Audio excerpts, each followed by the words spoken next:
Praise the lord. ప్రభువైన యేసుక్రీస్తు నామం పేరట మీ అందరికీ నా శుభములండి.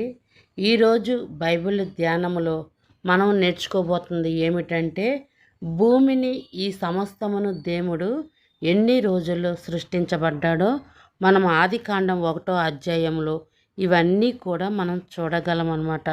ఆదియందు దేవుడు భూమి ఆకాశములు సృజించెను.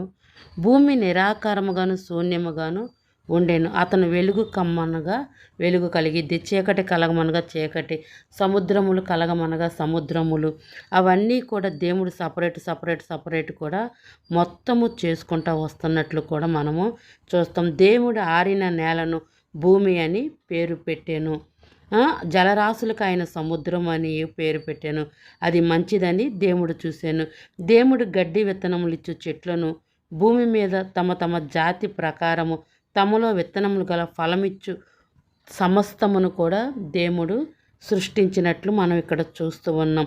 అట్లాగునే భూమి గడ్డి తమ తమ జాతి ప్రకారం విత్తనాలు ఇచ్చు ప్రతి చెట్టును కూడా దేవుడే మొదట ఈ భూమి పైన సృష్టించబడినట్లు మనం బైబిల్లో ఆది నుండి ఉండవాడు దేవుడిగా చూస్తున్నాం.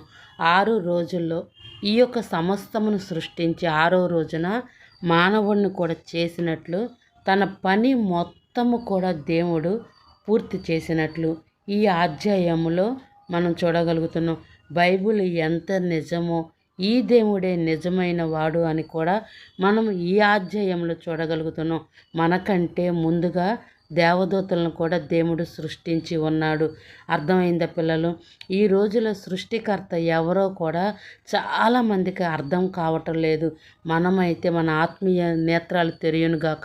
గాడ్ బ్లెస్ యూ పిల్లలు. All of you. God bless you.